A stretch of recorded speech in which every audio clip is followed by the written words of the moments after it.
Hello everybody and welcome to my bow, sword and board, stamina Dragonknight PvP build. This is a really sweet stamina DK build. It has insane sustain, it is very durable and can dish out a lot of damage, and it is still very mobile. I really like this build. We used a really cool combination of sets on the Stam DK to give it not only a lot of sustain but a lot of alt gen as well, and the ability to pump out alts really quickly. This build is great in all forms of combat. I think it's awesome for world PvP, is definitely where it's going to shine. Probably in the solo department. I really liked playing this build solo. It was very strong and very mobile, and we could survive a lot of crap on it that it was pretty incredible. And we were fast enough to get away from really threatening things as well. So I liked the combination of the speed, the durability, the sustain, and the damage. It sounds like a solid PvP build to me. Now, if you guys like this video and you want to show your support, hit that like button. If you guys are new here and you haven't already hit that subscribe button, I implore you to. We release tons of builds, so yeah, keep them coming for you guys on the regular. If you guys want to see live gameplay from me, we did all of this gameplay live on Twitch, so you guys can catch me on Twitch. A link, of course, to that is in the description. And if you guys want to submit any community content, be it for a top 5 community PvP video or to submit a build to be featured as a community build, you guys can send it to KristoferESO@hotmail.com, and more information as well as links for that are in the description for you guys as well. So now, guys, without further ado, as we're cleaning up the end of this fight, you guys get to see this build's power. We not only tanked these guys out, but we straight up just killed them open field at the end there. But yeah, let's take a look at that build, ladies and gentlemen. Let's see what we're running. All right, guys, so let's take a look at this build. So to start off, for the race, I'm a Dark Elf. This is not the best race choice for a stamina build like this. I think Nord would be really good. I think Orc would be really good on this build. Redguard would be really incredible as well. Imperial would work well. Khajiit and Bosmer are both viable options too, but Nord, Redguard, and Orc, I think, are your top choices for a build like this. Orc especially for that movement speed. I have to say Orc is right up there. Now, taking a look at our stat page, we have got 13k Magicka, almost 25k HP, and just under 30k Stam. Now, I do have some purple gear on, so if we upgrade all the gear, this would go up to 30k Stam plus for sure. So we have pretty decent max stat. I like that we have the bigger mag pool, and I really like that our HP pool is almost 25k. This is a bow, sword, and board build, so we're fairly brawler-esque, so having a higher HP value is going to be good. We got to have around 25k, I think, in order for this build to function as well as it does. Now, taking a look at our regens, we actually have pretty decent regens across the board, and we are going to buff up with the Tri-Stat Potion real quick. And here we see it, almost 1k mag recovery. We've got 900 health recovery, almost 1k on our bow bar, and then we've got 1643 stamina recovery. So our recoveries don't look insanely high on this build. Now, we are a Dragonknight, and a Dragonknight gets a lot of resource back from Battle Roar as well as from poisoning their opponents. So that's going to be a big part of our sustain, but a huge part of our recovery is coming from the sets we're wearing, and it doesn't actually appear on our stat page. So when we get to the sets, we will talk about why this build has so much long-term fighting power. So let's take a look at our weapon damage, and we're going to buff up again as well. With the Major Minor Brutality, we get almost to 4k weapon damage on this build, and then with our bow, infused bow buff on the back bar with the Berserker enchant, we actually get up to 4,600 weapon damage on 30k stamina on this build. And then we, of course, are running Slime Cross, so we do have the Minor Berserk as well. So we do have quite a beefy amount of damage potential on this spec. Slime Craw, of course, is going to really help us push that higher damage potential. Our weapon crit is coming in at 40%. We don't have a huge weapon crit on this spec, but medium armor is definitely going to give us those base passives for our crit that we need.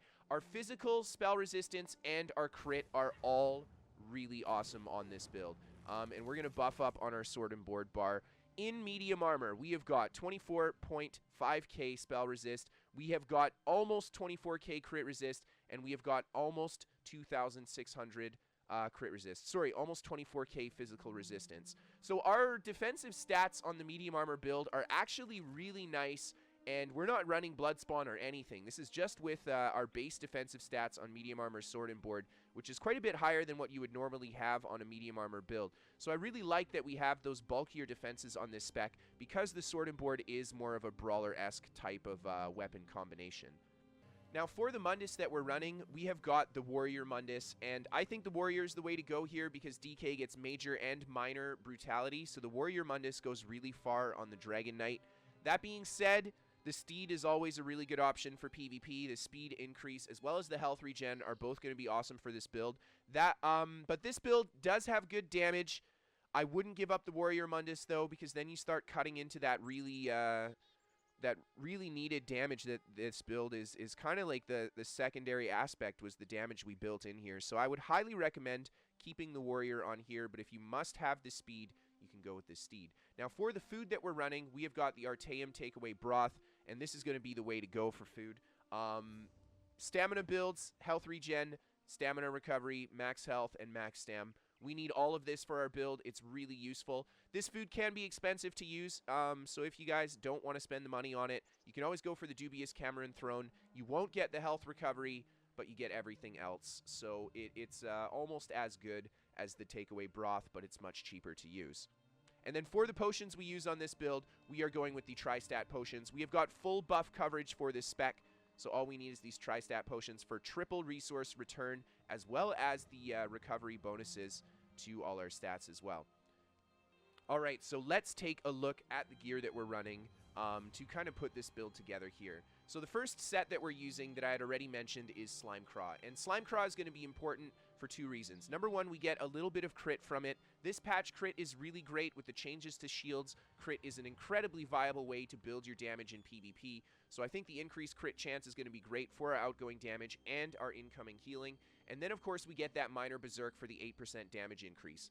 Now I had tested on the Dragonknight Slime Craw versus 1 Canna 1 Veladrith, and 1 Canna 1 Veladrith actually has pretty much the same tooltip as the 2-piece Slime Craw on the Dragonknight, and it's because we get that big weapon damage bonus to it. So you can go for the Canna Veladrith combo if you want instead of Slime Craw, especially if you don't have Slime Craw. That's a great option too. The Canna Veladrith combo will also be good for your healing as well, but I ultimately went with Slime Craw because Slime Craw gives the same amount of damage. However, we get that little bit of extra crit, so the damage on Slime Craw is going to be a little bit better, even though the tooltips are the same, because we'll crit a little bit more often, and then of course the crit will help with our healing too, and we are using Vigor as a primary heal, so the crit is going to be fairly important for Vigor in general. So I thought that Slime Craw was the best bet for that reason, but if you don't have Slime Craw, 1 Canna 1 Veladrith works perfectly fine here. Now, the next set that we're using, and I'm going to go over this set as well as the final set together. We have got the Battlefield Acrobat on, and we have paired it with Alteration Mastery. So let's take a look at Battlefield Acrobat first. We got Stam Recovery, Stam Recovery, Max Stam, and then reduce the cost of all abilities by 6%. Really nice for this build. We need the Max Stam, we need the Recovery, and the cost reduction is going to be massive for this spec in a lot of ways. We'll get there.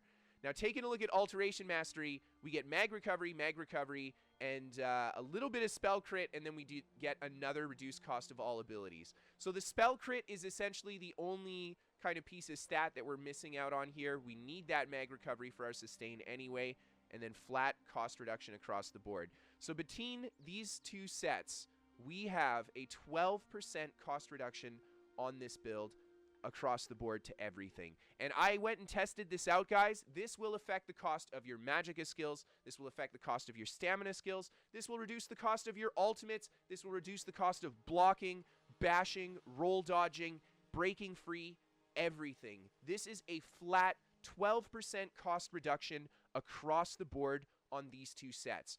And it is so freaking good on the Dragonknight. I think one thing I really want to mention about the DK is that it reduces the cost of your ultimate, but when you use your ultimate, you still get the Battle Roar resource return of the base cost of the ultimate. So we have a 97 ultimate take flight, but when we use it, we will return the resource of the 110 base cost off of our ultimate here.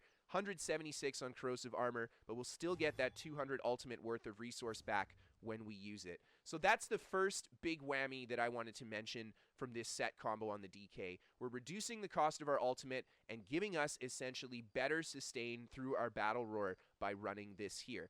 Now, on top of it, this is also going to reduce the cost of our roll dodge and our sprinting, etc. So that opens up running less well-fitted in our gear pieces and being able to run more impenetrable, and that's why we're able to have that higher crit resist value than I normally have on a medium armor build. And then of course, we have that 12% cost reduction just across the board to everything. Now, we did show our sustains earlier, and they looked a little bit on the low side, but with a flat 12% reduction across the board, those sustains are really good. You can pretty much just add 12% to those sustains, and that's what they'll look like, more like it. So this is a huge impact on the build. The amount of resource that we save from running these sets is insane, and the fact that it synergizes so well with an alt gen DK. Yeah, I really like this combo. I really like it. I have been super enjoying this on the Dragonknight. So let's take a look at the traits we're running on this build. So on the bow bar, we've got the infused bow with the weapon spell damage enchant. Very important to have this to make sure that we buff up our bow bar. Now, we are running Alteration Mastery in our weapon sets here. You could run a Master Bow or whatever on the back bar if you wanted. I would highly recommend you stick with the 5 Alteration Mastery and don't try to incorporate a swap on this, and it's just because we're running the reduced cost on swap, and you're going to spend a lot of time defensively on both bars. So I think it's best off just having both of these reduced cost sets on both your bars and not trying to incorporate an offensive swap into this build. You totally could if you wanted to, though. I thought it's just something I mentioned that I think it's really good to keep these 5-piece sets up at all times. The next traits that we have for our sword and board, we've got Nirnhoned on the sword, and then we actually have a Divine's Shield. And this is the last piece of gear I didn't transmute. For the shield, you can go with either Sturdy or Impenetrable. Those are going to be your best traits for the shield. And then, of course, the Max Stam enchant is going to help put more damage on our sword and board bar, which is our primary burst bar, so we got to have that good damage there. Nirnhoned on the sword and board is really important. Nirnhoned is going to be by far the best option here. If you go with Sharpened or Precise, you only get half of the traits value, but Nirnhoned, because it's our primary weapon, we get a whopping amount of weapon damage from it. DK is going to push that even further. So definitely Nirnhoned for your sword and board weapon. And then on the weapon, we have gone with the Disease enchant. I really like the Disease enchant on the Dragonknight. We get Poison and Disease for that double chance to do the heal debuff. Really nice. Now, taking a look at the jewelry, it is full Alteration Mastery infused with weapon damage. And this is the expensive / important part of this build. If you want to play this build, you have to run medium in the gear, so you have to run Acrobat gear, you have to run Alteration Mastery rings and weapons, and that's the only way you can preserve the 5/1/1 medium with your Undaunted set. So it needs to be Alteration Mastery jewelry on this build. So you're gonna have to transmute it anyway, because Alteration Mastery jewelry comes in Arcane. So because you have to transmute it, you may as well just go right to Infused. Super fantastic on the Dragonknight. Way better than Robust for this build to go with that Infused. And we'll get that big weapon damage value, which we can then push even further with our lots of percentage multipliers. So definitely Infused Alteration Mastery jewelry with the weapon damage is the way to go. And I actually got mine gold because on PCNA they were about 20 to 30k a pop for gold rings and necklace. So I got them really cheap and just infused them. Now, the gear that we're wearing, we've got 5 impen and 2 well-fitted. And I think it's very important to run a lot of impen on this build because we are doing that brawler-esque style. We're going to take a lot of damage, and the impen is going to help out a lot. And, of course, we have the Alteration Mastery Battlefield Acrobat combo, which allows us to run more impen and less well-fitted in general. Now, we still have 2 well-fitted on because well-fitted is super great for medium armor. We're going to be sprinting. We're going to be rolling a lot, so we don't want to neglect it a ton. So 2 well-fitted, 5 impen for this spec is going to be fantastic. And the enchants for the gear, guys, I have a mix of tri-stat Hacky Joes, and then I've got some stamina enchants on the little pieces here. Because I'm a Dark Elf that doesn't have a bonus to my max HP, the Hacky Joes were the way to go here. If you have around 25k HP, you can just start dumping in stamina on this build after that. You don't have to worry about Hacky Joes past that. But I would say get up to around 25k, otherwise you find yourself struggling a little bit on this spec. Now, taking a look at the abilities that we're running, guys. The first bar, we have got our Sword and Board bar here. Heroic Slash. This is going to be your primary spammable, and it is going to be access to our minor heroism buff. Now, this is important because we are running the Alteration Mastery and the Acrobat combo. 12% cost reduction to our ultimate from those sets. And we get minor heroism here. And then, of course, in our champion points, we do have access to major heroism from last stand when our health drops below 20%. And that, of course, is going to happen at times when we're playing, especially in Cyrodiil World PvP. So, we have got some really, really nice alt gen between the Heroic Slash, the cost reduction, and the major heroism. So our alt gen on this build is really insane, and we're actually pumping out alts really fast on this spec. Yeah, really, really nice. So Heroic Slash is going to help play into that. Now, I know Heroic Slash is more expensive than the other Sword and Board spammables. Alteration Mastery coming in handy yet again with the Acrobat. It's going to make this a cheaper spammable for us, so it's actually a little bit more viable to use. But look at Ransack. Ransack's almost 1k, so we could also go for the Ransack if we want, but then we lose that minor heroism buff. The next ability we have is Shielded Assault. This is going to be your primary stun / gap closer on this build. If you don't want to run a gap closer, you can switch this out for Reverberating Bash for the major Defile. However, I think Shielded Assault is a little bit better for world PvP because the gap closer is very valuable because movement is kind of important. But if you're doing dueling and stuff, you can switch this out for the Defile. It'll be a better general stun for like a 1v1 fight. This is better for more like world combat. The next ability that we have is Flames of Oblivion. This is going to be access to our minor savagery buff for the weapon crit, which is very important. And then, of course, the flame itself has a pretty beefy tooltip damage here. Almost 8k damage off the flame, and it'll pump whoever's next to us every 5 seconds. So it's pretty much just extra burst on top of our burst. And this is going to be important for helping bring down those players that we need a really big combo to take down. This is going to be big damage on top of whatever else we're doing, so it's going to help out a lot. Now, the next ability we have is Resolving Vigor. This is our primary heal for the build, and yeah, this heal here is the one that we need. We've got a 19k tooltip on it, so a really, really nice tooltip on it, almost 20k on the Vigor.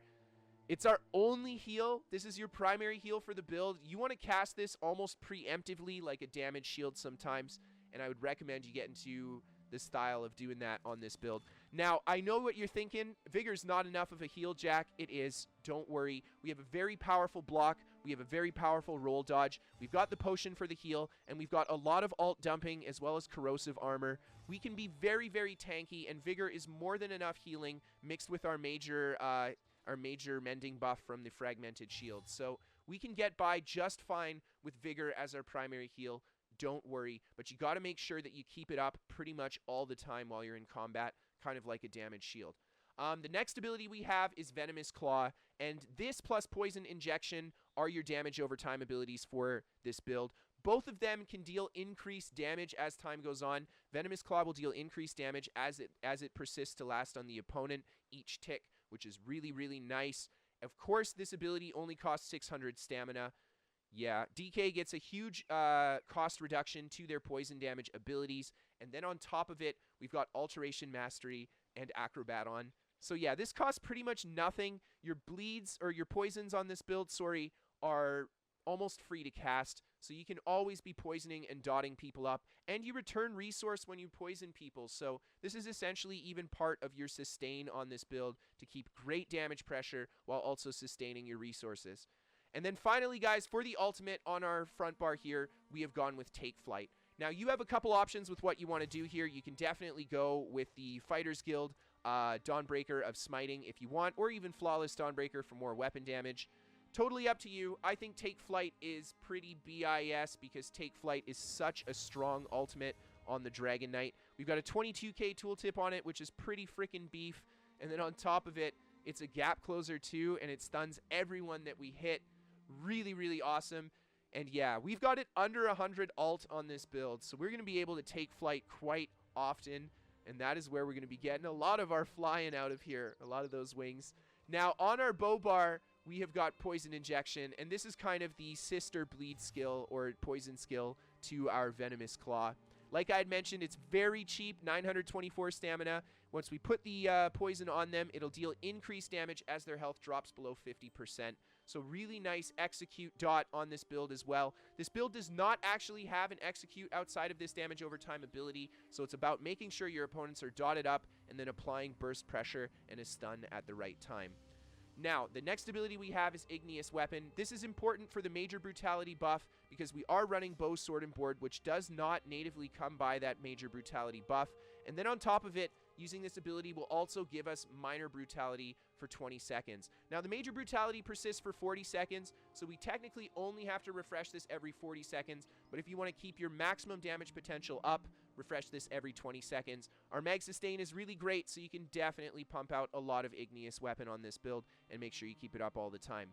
The next ability we have is Fragmented Shield. This is very important for our healing. This ability pairs really well with Vigor. Vigor is on a 5-second cast time to give you the full healing. Fragmented Shield is 5.4 seconds. So essentially, you can pop the Vigor or the Fragmented Shield first. Doesn't really matter, and it'll make your Vigor very, very strong for almost the entire heal. And this is important, I think, because without this, Vigor would not heal us enough to be our only heal on the build.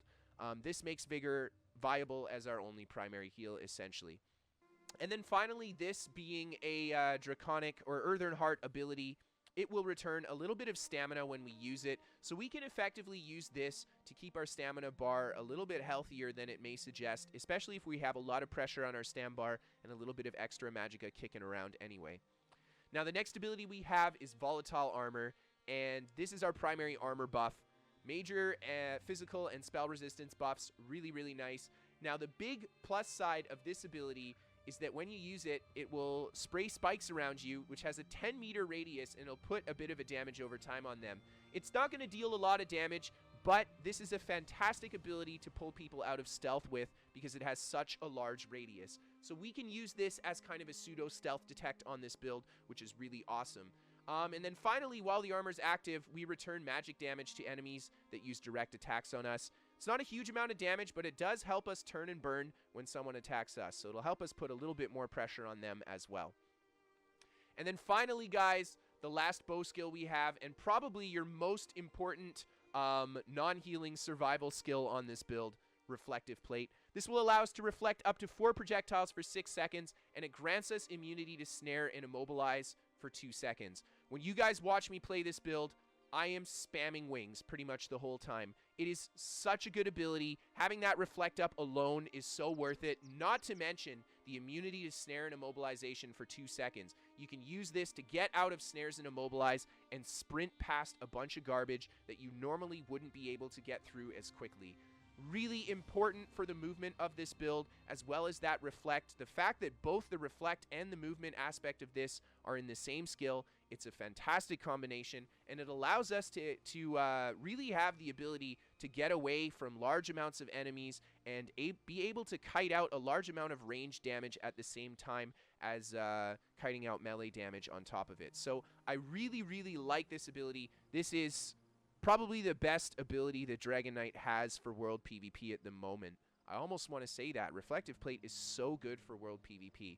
So there you go. It's quite expensive, but we can definitely afford this ability, and we can definitely afford to spam it to a degree. So yeah, really like this guy here. And then for the ultimate on the bow bar, we have gone with Corrosive Armor. And Corrosive Armor, yet again, is a really good ultimate for this build, and it pairs really well with what this build could potentially struggle against, which is a really tanky kind of brawler-esque spec that's not medium armor going for heavy armor. It's slower, it's incredibly bulky, and we have trouble getting through it. Corrosive Armor is going to strip them of their physical resistance. We just ignore all their physical resist, so it's going to allow us to really, really tear into a tanky target. There was only really one time when I was playing this build, and I actually couldn't kill a player with it, and he was an incredibly tanky Templar, and he played really well too. So there you go. Outside of that, we were able to melt quite a few tanks with our Corrosive Armor. It worked really well. You dot your opponent up, go for the Corrosive, stun them, and pound on them with heroic slashes. Yeah. It really hurts the tanks, man. It really hurts the tanks. So not only that, but this ability will cap the incoming damage that we take at 3% of our max health. And then what we can do is just absorb a huge amount of damage from a lot of players. So this is going to help us as Zerg tank as well. And you guys will see me using this ultimate for not only burning a tanky player, but also Zerg tanking when we have to deal with a lot of players on top of us as well. All right, guys. So let's take a look at the champion points on this spec. So to start off in the tower tree, we have got 28 Warlord, 16 Sprinter, 3 in Bashing Focus, and 1 in Siphoner. We are going to have to break free, we're going to have to sprint, and we're going to have to bash. And just 1 point in Siphoner because we had 1 left over here. Our Alteration Mastery and our Battlefield Acrobat is going to play into this as well. So just to give you a little bit of a heads up, we more like have 24% reduced cost of break free, we have a 22% reduced cost of sprint, and we have 14% reduced cost of bash. So yeah, the underlying sets that we're using are pretty much like an extra set of CP sustain-wise. It is actually a really huge deal. Now taking a look at our lover tree, 56 Mooncalf, 56 Healthy, and 11 in Arcanist. Now, I actually think we could take a few points out of Healthy and put them into Arcanist here, but it's really up to the user how you want to do this. I think making these trees more like maybe 40 Healthy and 30-something Arcanist would be a little bit more appropriate, or 27 Arcanist, I think. Be a little bit more appropriate, but you definitely want to make sure you focus on the Mooncalf for that stam recovery. The important passive we get is Wind Running. We get health and Magicka recovery while sprinting, and 2% movement speed. Both really awesome for this spec. And then in the Shadow Tree, we have got 48 Shadow Ward, and we have got 19 in Tumbling. Yep, 19% roll cost reduction, 18% Shadow Ward for, 18% block cost reduction. Yeah, plus our 12%. We've got 30% roll and block reduction. We can't be upset at all on this build. We're going to have really good roll and a really good block. And then, of course, we got Sword and Board on and some medium armor, so it even goes further than that.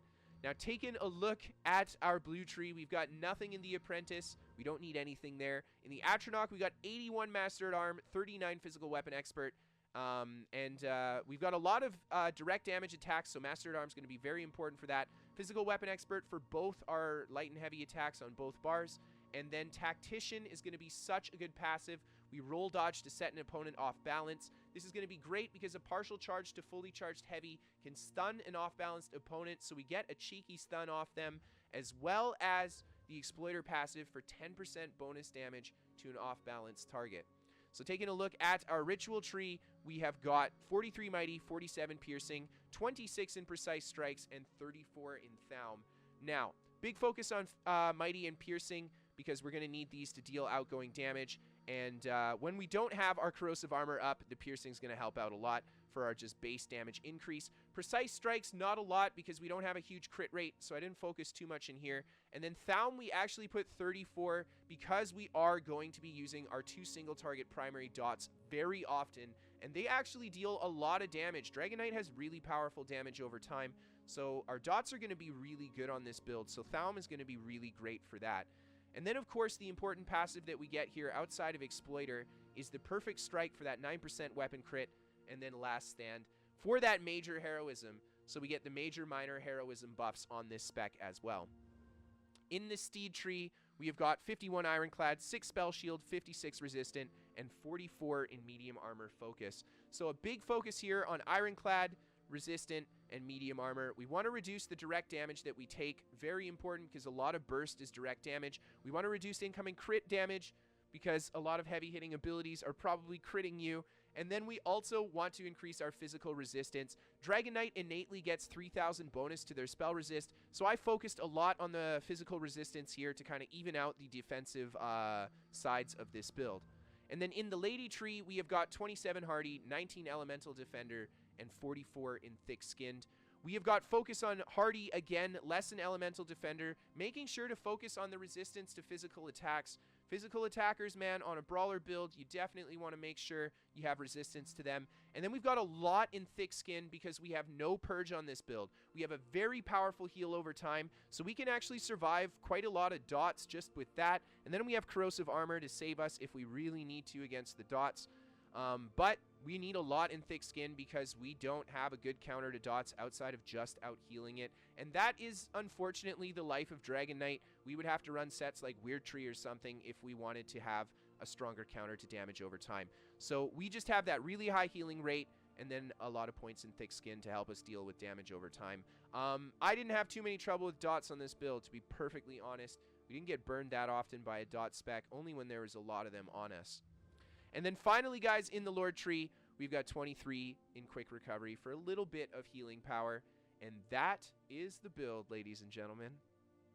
All right, so let's do a little bit of that PvP commentary, and we got some nice juicy clips to start off for you guys here. So to begin, we are outside of this keep here, and a lot of yellow ride by. We quickly retreat. They don't chase us, so we just I guess shoot some arrows at the back end here, see what we can attract. We got a few players that jump on top of us here. We make sure to set all of our buffs, put our vigor up right away to make sure we heal any damage coming in there, and we get a poison injection on that player there, charge into him for the stun, and then we just do another kite back here, and now we've got them nice and spread. We managed to pick this guy apart. We get him with the stun into the venomous claw. Oh my gosh, he's got a lot of poison on him there, just a little poke with our bow to bring him down. We go into our corrosive armor ultimate so we can just go really aggressive on these guys. The armor pierce plus the damage mitigation allows us to quickly bring down another player there, and then we just have this last Sork to deal with, and he's actually spamming a lot of AoE, which is going to be hard for us to avoid, but we just get him with a super nasty leap, and there right off the bat you guys get to see how frequently we can dump ults on this build.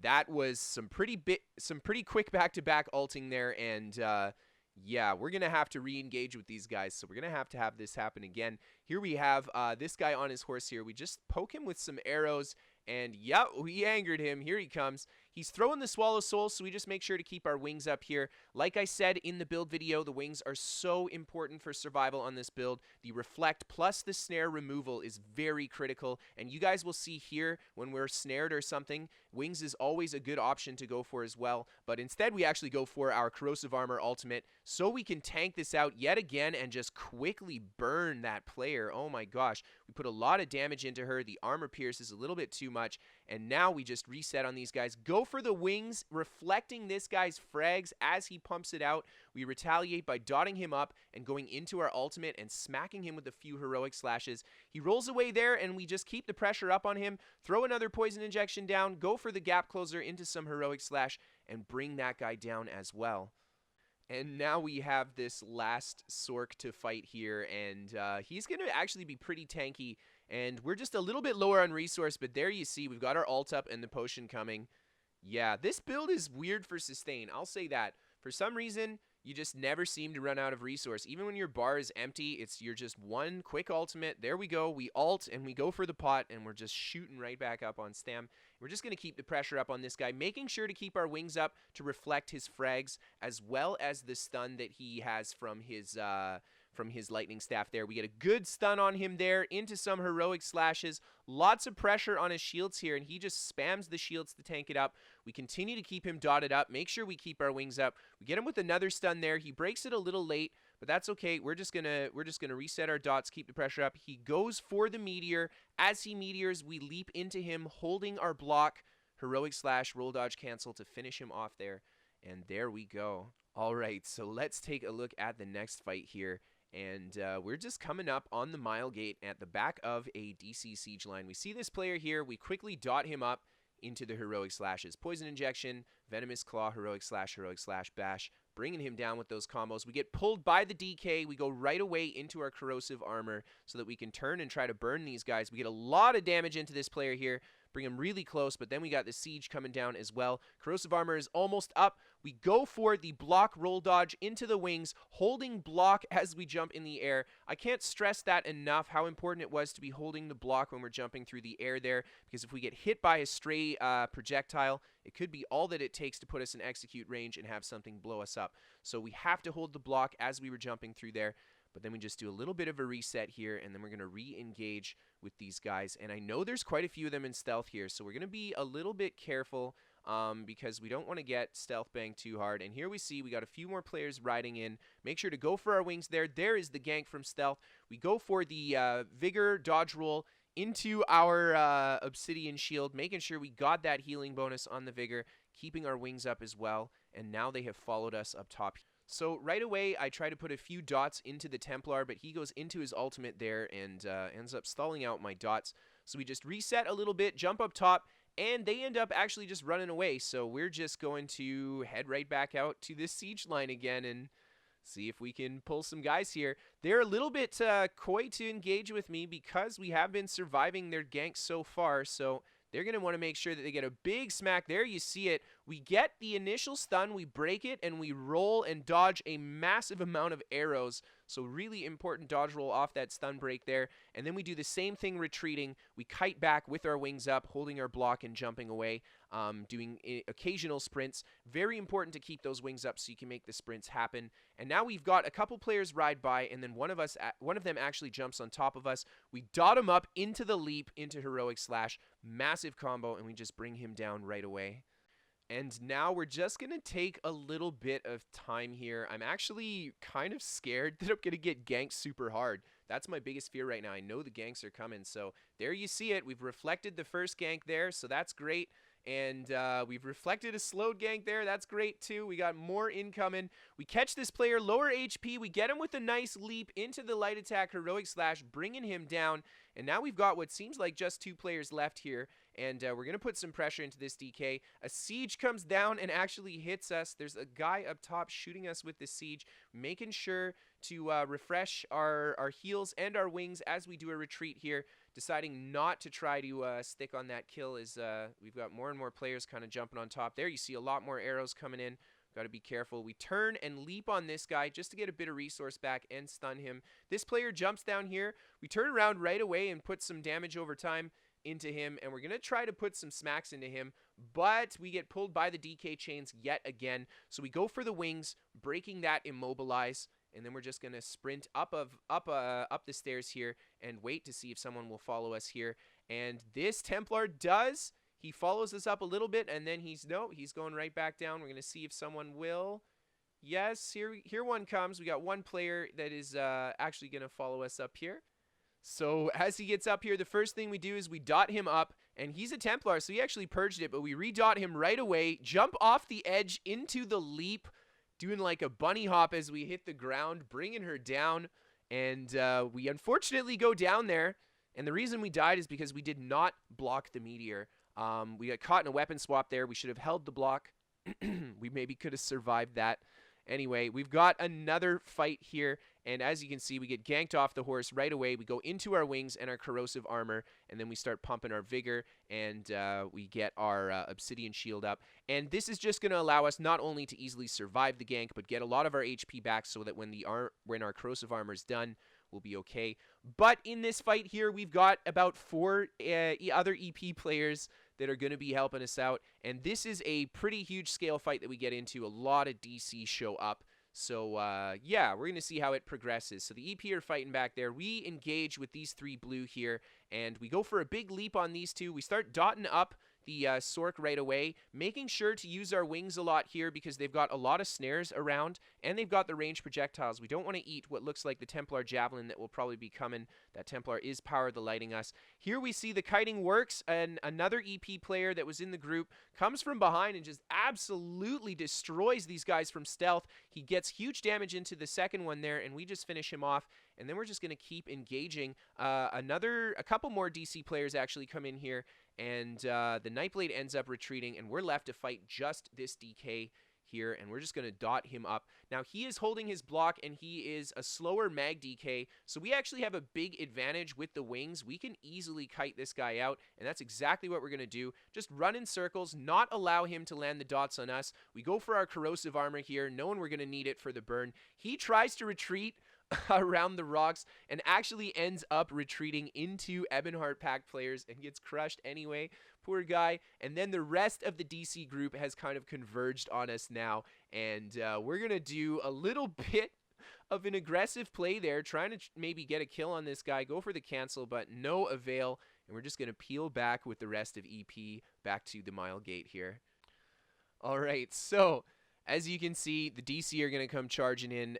We don't go for the leap on this stack with everybody else. Maybe we should have, but there was only a few players that came up, and most of them actually got crushed right away by that EP 4-man there. So they did a really good job bringing them down. We're going to jump down here and start working on the guys down here. We get a lot of lag there. You see I'm trying to spam my wings, and nothing happens for like a few seconds. It's pretty bad, but that's okay.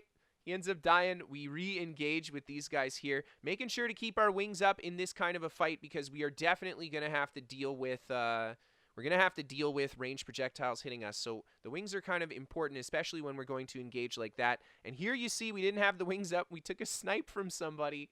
That's what we wanted to avoid. The EP are holding strong here at the front of the blue stack. They're trying to burn a few more of them down. But these guys are pretty tanky, and we've slowly got more blue converging on us. And they also have siege. So I actually want to push to the front line here. And my goal here is to just push in and then retreat right away, just to buy EP a little bit of time to kill off those guys that they were on top of. And I think they managed to capitalize on a kill or two there. Yeah, we see some alliance points. And then we're just going to pull back and see if this DC group will continue to follow. EP's kind of struggling here. Oh my gosh, we got a few players in trouble. It looks like we lost one of them at the front there. And lots of DC coming in on us now. Yep, we're going to have to retreat back into the tower, I think. But the DK, with that strong reflect and block, I can definitely just be at the front line, rolling around. Here we see a lot of pressure. We go for the 4 rolls in a row. Definitely the right call to preserve our health bar there. If we had taken a stun or a bad smack, we probably would have got trained on and died instantly. So, yeah, the cost reduction set's actually helping us get those multiple rolls off. Now, there's a bunch of blue that come up. EP drops the bomb again, but there's more blue this time, and they don't manage to kill as many. And blue's turning it and killing the EP players here. We're trying to just kite around and survive. We're fairly low on resource now after that engagement. We get a nice leap on top of the stack there, following one of the EP players' ults, and we managed to bring down a player there. A really low health blue player, but I just ignore him. We've got to wait until we get our potion up, and now that we do, we can turn and burn him with the last EP player here. We put the good pressure into him, dotting him up, and he falls off the edge and dies. And now it's just me and the last EP player. This is actually animation canceling. He was featured in our most recent top 5 PvP video, so there you go. Having a good fight with him on this mile gate here, but there's a lot of blue. And we got to scramble, man. There's no way we're holding out against this 20-plus blue. So I go for a jump down here, and I pull a few of them down here on top of me. And we take a bad stun from the side there. Go for our wings as we sprint around, preventing us from getting snared there. Really important so we could make that little move. And we managed to get back around here, and it looks like EP has also thrown down a camp. So we're going to do our best to try to hold in here with the rest of our team. But there's a lot of blue converging on this location now. And yeah, they're actually just pouring out. So we're going to try to keep the pressure on the guys as they kind of work their way out of here. But this guy here is pretty tanky, and we try to put some damage into him. He throws a leap on us. He doesn't do too much damage, so we're not so worried. Just quickly heal it up, and I just take a peek around the top here to see if anything's going to jump down on us. Thinking to myself, the safest place to be is probably still inside the mile gate, not on the outside here. So here we go for it. We'll go inside, keeping our wings up, making sure that we can have that snare immunity. We can actually sprint up top here, go for our obsidian shield into the vigor, get that healing that we need, and a bunch of guys chase me up. We jump down behind them as they run up. Just another kind of tactic to split the group. We drop our corrosive armor as well. Really good call to go for the armor there. We definitely would have died had we not. And now we go for actually just a jump. I meant to not jump off the edge, but we end up falling the whole way. And I decide, okay, that's probably the best way to do it because we're so low on resource. Go for the obsidian shield into the vigor, healing away that damage as the corrosive armor goes away. And we actually managed to peel out.